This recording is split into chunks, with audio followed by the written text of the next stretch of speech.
Hi everyone, this is your instructor Alina Sheikh and today we'll be starting with deforestation. The previous videos we have covered chapter topography, climate, agriculture and water resources along with the past papers. I will give the link in the description box to the previous videos so that you can easily watch them. And then we started with chapter forest. We studied the different types of forest and also the detriments of the forest, their importance. And now that is deforestation. Deforestation क्या है? Cutting of trees और reckless cutting of trees, यानी कि trees को cut करने को हम deforestation कहते हैं। जैसे कि अगर एक इंसान हमें बहुत ज्यादा फायदा दे रहा है, हम उसको निचोड़ते जाते हैं, हम नाजायज फायदा उठाते जाते हैं, हम उसकी चीज लेते जाते हैं बजाय उसका एहसान मानने के। हम उसे लेते रहते हैं और आखिर में कहते हैं तुमने हमें दिया क्या। इसी तरह ये डिफॉरेस्टेशन हम कुछ ट्रीज के साथ करते हैं। ट्रीज हमें बहुत सारी चीजें देते हैं, हम उससे चीजें लेते जाते हैं और उसको प्लांट करते नहीं है, मतलब हम एहसान फरामोशी करते हैं। और आखिर में हम कहते हैं ट्रीज करते क्या है, ट्रीज ही तो थे। They are also living things, उनकी भी कुछ फीलिंग्स है भाई, उनको भी तो अंडरस्टैंड करो। ऐसा नहीं है कि अगर उनको नॉन लिविंग थिंग समझ के बस काटे जा रहे हैं 2 मार 4.5। तो इसको हम कहते हैं डिफॉरेस्टेशन, कटिंग ऑफ ट्रीज और रेकलेस कटिंग ऑफ ट्रीज। तो sadly it is much easier to create a desert than a forest. यही मसले हैं आजकल के लोगों के, कि लोगों की जिंदगी में प्रॉब्लम्स क्रिएट करते हैं लेकिन उनकी जिंदगी में रंग नहीं भरते हैं। तो यही हम ट्रीज के साथ कर रहे हैं कि हम ट्रीज को कट करते हैं, डेजर्ट बनाते हैं और फॉरेस्ट बनाते नहीं है।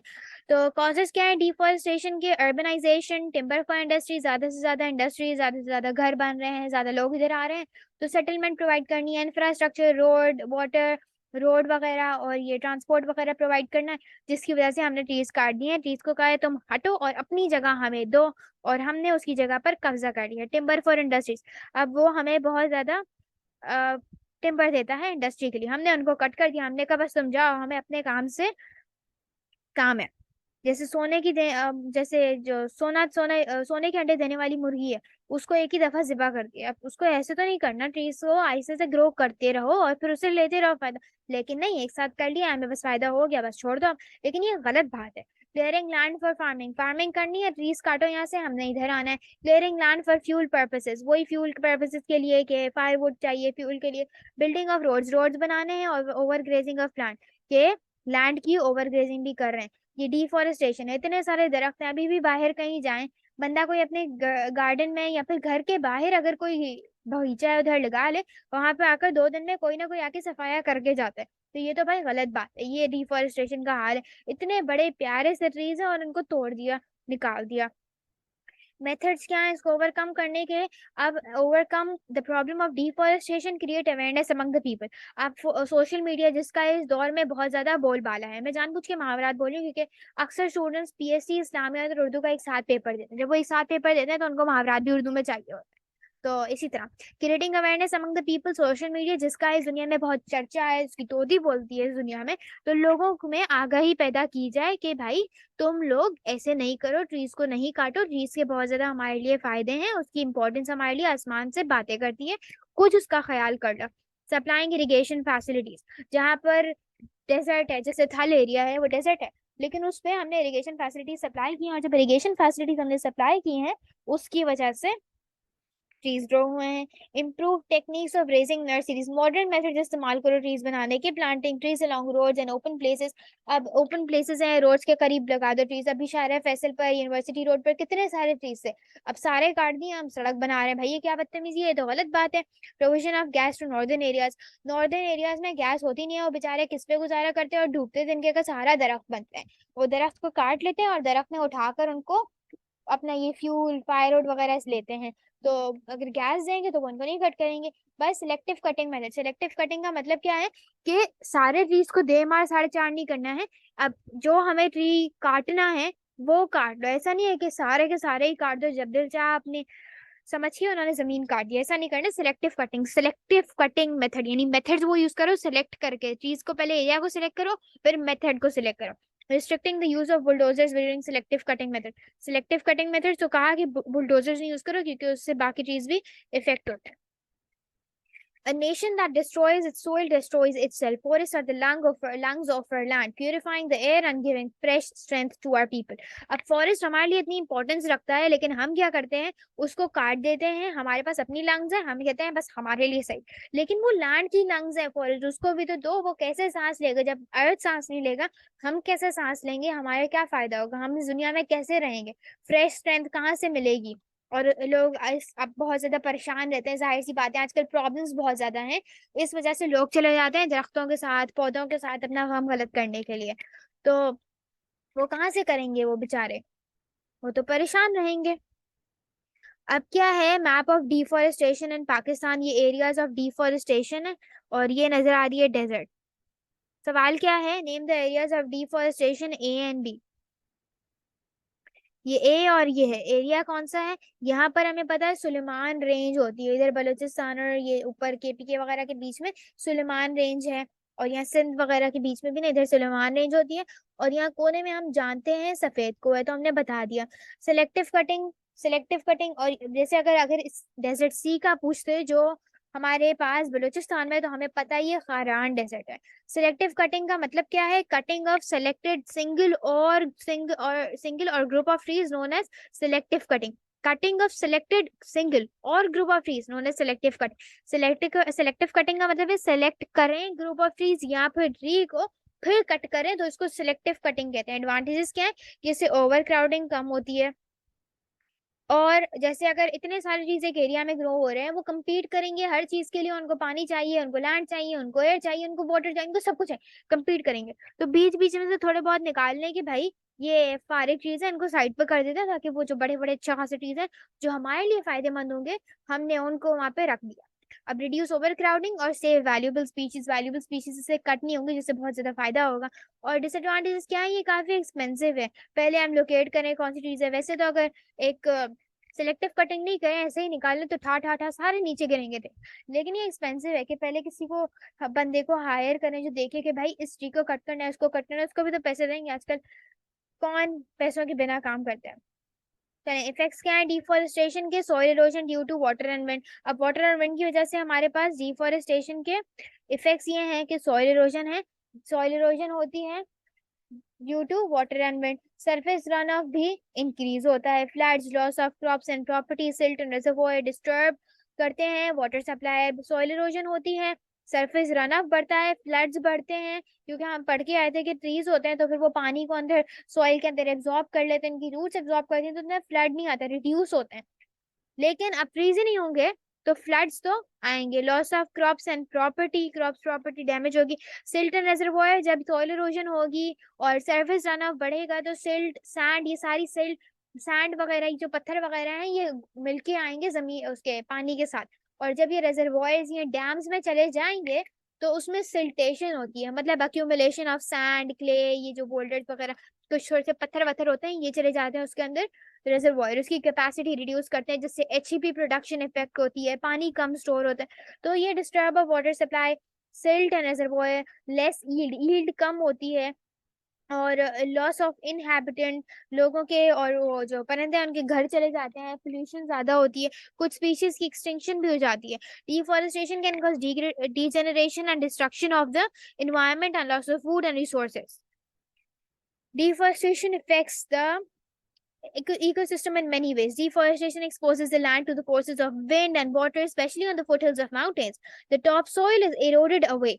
The topsoil is eroded away by wind and water, leaving infertile coarse sand. In heavy rainfall, water gushes down the slope, carrying huge quantities of silt and sand. With no trees to hold soil together and slow the water flow, the surface runoff can cause heavy floods. Large amount of silt from northern mountains are carried downstream and accumulate in the reservoirs. This reduces reservoirs' capacity and disrupts the generation of hydroelectricity. Deposition of silt also harms fisheries and blocks irrigation canals. Continuous disruption of water supply badly affects crops, reducing food production. Cutting of trees disturbs the natural environment. The natural habitat is destroyed, which disturbs wildlife and causes extinction.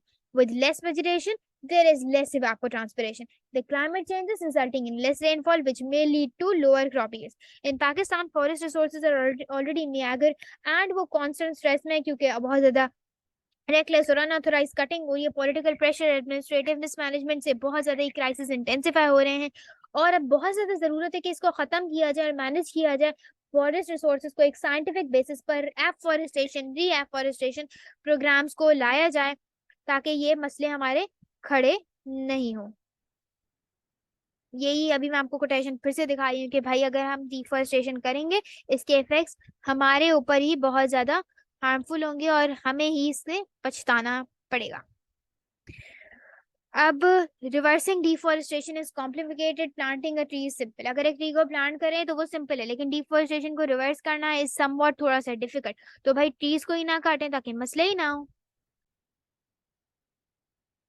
अब हम past paper questions भी कर रहे हैं, मैं इस वजह से पास्ट पेपर क्वेश्चन साथ साथ करा रही हूँ, ताकि लगा है तो हमारे पास्ट पेपर क्वेश्चंस भी हो जाए और जो भी हमने सीखा है वो कॉन्सेप्ट अप्लाई हो जाए, आपको समझ आ जाए, मार्किंग स्कीम वहीं पर ही आपको नजर आ रही है। अब हम पास्ट पेपर क्वेश्चंस कुछ और भी मेरे पास बहुत सारे पड़े हुए हैं, वो हम इस चैप्टर को खत्म करने के बाद इंशाल्लाह ताला जरूर करेंगे। In many parts of Pakistan, forests have been cut down. Describe and explain the effects of deforestation has had on land and the people of Pakistan. अब डिफॉरेस्टेशन के इफेक्ट्स बताने जो हम पढ़कर आए हैं, लैंड पर भी बताना है और लोगों पर भी बताना है। No roots to hold soil, soil erosion, loss of nutrients, silting of rivers reservoirs, rain not intercept, मतलब जो रेन आएगी वो इंटरसेप्ट नहीं, मतलब वो एब्जॉर्ब नहीं करेंगे, जितने भी प्लांट्स हैं ये सारे एब्जॉर्ब नहीं करेंगे और वो रेन नीचे गिर जाएगी। Floods, houses destroyed, bridges washed away, road rail washed away, loss of wood for fuel, or loss of timber for furniture and paper. One thing leads to another. Deforestation leads to climate change, which leads to ecosystem losses and which negatively impacts our livelihoods. It is a vicious cycle. ये aunty बोल रही हैं कि एक चीज से दूसरी चीज होती है, जिस तरह डिफॉरेस्टेशन से होता है क्लाइमेट चेंज, क्लाइमेट चेंज से हो जाता है इकोसिस्टम को लॉस, और उससे हमारी जिंदगी बहुत बुरी तरह मुतासर होती है।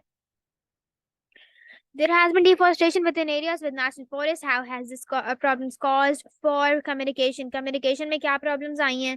फिर farming in mountainous areas, farming on the valley floors and plains, hydroelectric powers. There has been deforestation. Natural forest की बात कर रहे हैं और इससे problems किस तरह आई हैं? mountainous area में soil erosion है, communication के लिए एक जगह से दूसरी जगह जाना मुश्किल हो गया। क्यों? क्योंकि soil erosion है, landslides हैं, flooding और टेलीफोन वायर्स भी ग्राउंडेड है, कम्युनिकेशन वहां पे जा भी नहीं सकते हैं। और दूसरा के टेलीफोन वायर्स भी फोन पे भी नहीं बात कर सकते हैं क्योंकि telephone wires grounded. Farming on valley floors and plains, farming on valley floors and plains क्या है? Soil erosion, flooding, canals block हो गई हैं। जब ट्रीज हटते हैं तो सिल्टेशन होती है जिससे कैनाल्स ब्लॉक हो जाते हैं, लेस रेन होती है और क्रॉप्स डिस्ट्रॉयड। एचईपी सप्लाई कैसे इफेक्ट होती है? एचईपी में सॉइल इरोजन होती है, जैसे silt and reservoirs, less rain, silt and pipes, landslides may break the power lines. ये वाला है स्टडी फोटोग्राफ, ये trees has been cut down in area X. अब ये फोटोग्राफ है और इसमें पता है इस एरिया में ट्रीज कट डाउन हुए, क्या इफेक्ट्स होंगे? वही सॉइल इरोजन, लीचिंग, गलिंग, लैंडस्लाइडिंग, ये सारे मसले होंगे इधर। अब how can deforestation affect the water supplies? Muddy water अनड्रिंकेबल। क्यों मडी वाटर है? पानी सॉइल इरोड होगी और उसके अंदर चली जाएगी, मडी वाटर होगा। इवापोट्रांसपिरेशन कम होगी, बारिश कम होगी। Silt and reservoirs reduce storage capacity, silt block irrigation canals, flooding increase होता है run of. Explain how forest can become a source of income for the people of rural areas. कैसे rural areas के लोगों के लिए फायदेमंद है? Firewood है, फिर raw material, example timber, ephedra, fruit, ये सारी रॉ मटेरियल भी होता है। फिर firewood for cottage, small scale industries है, फार्मास्यूटिकल इंडस्ट्रीज है, यहाँ पर रूरल एरियाज में लोगों को मिल जाता है। फिर फॉरेस्ट अट्रैक्ट करते हैं टूरिज्म को, और goods can be sold to tourist, create employment, जैसे फॉरेस्ट गाइड, फॉरेस्ट डिपार्टमेंट। ये इन्वायरमेंटल डैमेज का मैप है और ये जो एरिया है यहाँ पर कीप में नजर आ रहा है, ये जो पैटर्न है ये डिफॉरेस्टेशन दिखाता है, ये pattern unsafe water for drinking दिखाता है, और ये जो पैटर्न है ये marine water pollution. Look the areas mostly affected, okay the areas mostly affected by deforestation, तो हम बताएंगे कहाँ पर है। ये बॉर्डर्स पर है, नॉर्थ वेस्ट बॉर्डर्स पर है, केपीके का एरिया है और नॉर्दर्न बलूचिस्तान है, फाटा इंक्लूडेड है, एनडब्ल्यूएफपी है, नॉर्थ वेस्ट बॉर्डर्स हैं। State three causes of deforestation, क्यों? क्योंकि हमने कॉजेज बताने हैं, firewood industry, road building, housing construction, mining, dam from जो इस्तेमाल होते हैं ट्रीज के, जब ट्रीज इन चीजों के लिए इस्तेमाल होते हैं तो इसी वजह से ही काटे जाते हैं। Study photograph F, study photograph F and describe the scene. अब यहाँ पे नजर आ रही है बेयर रॉक्स नजर आ रहे हैं और ट्रीज कम है, ये स्कैटर्ड वेजिटेशन है, पानी की कमी भी लग रही है। तो bare rocks, steep slopes, gullies, small amount of vegetation, red color, mountainous hills है, badland area. Explain why such scenes such as this are caused by deforestation. क्यों होता है? क्योंकि कोई रूट्स नहीं होती है सॉइल को पकड़ने के लिए, तभी वो bare rocks बन जाती हैं. सॉइल इरोजन है, no interception, more run off, leaf fall कम होता है, डिकम्पोजिशन कम होती है, लीफ फॉल कम होता है, ट्रीज कम होता है तो लीफ फॉल कम, लॉस ऑफ फर्टिलिटी क्योंकि ह्यूमिडिटी बनता है, less rainfall, more exposure to sun and wind, और फिर लीचिंग भी होती है. विद रेफरेंस टू फिगर 6, ये तो फोटोग्राफ इफ है.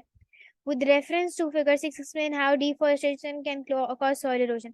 Soil erosion अभी ये वाली figure 6 तो इधर नहीं है, लेकिन अगर पूछा जाए explain how deforestation can cause soil erosion, तो soil is exposed. Lack of protection from leaves and branches. Soil exposed होता है, इस वजह से soil erosion होती है. और soil exposed होती है क्योंकि trees hold करते हैं, जब trees ही नहीं होंगे तो फिर वो exposed हो जाएगी. Surface water flow carried soil away, lack of infiltration into ground, यानी पानी कम एब्जॉर्ब हुआ ग्राउंड में, less water absorb by roots, less evapotranspiration, no roots to hold soil together, कोई लीफ नहीं होता है जो ह्यूमस फर्टिलिटी करे, leaching of nutrients, nutrients lost होते हैं, और कोई भी प्लांट नहीं ग्रो होता है. आज हमने कॉजेस, सॉल्यूशंस और इफेक्ट्स ऑफ डिफॉरेस्टेशन पढ़े. तो to save nature is to save us. अगर नेचर को सेव करेंगे तभी हम सेव होंगे. तो मेरी आपसे बहुत बहुत भाना गुजारिश है कि ट्रीज को प्लीज प्लांट करें. कोशिश करें कहीं एक ही सीड कहीं पर लगा दें, कोई और कहीं से उसे पानी मिल जाएगा, कोशिश करें पानी में दे दें, तो कम से कम ग्रो तो होगा ना ट्री. तो इसी के साथ मैं अपना एंड करनी चाहूंगी class. And thank you so much for watching. Do subscribe to my YouTube channel.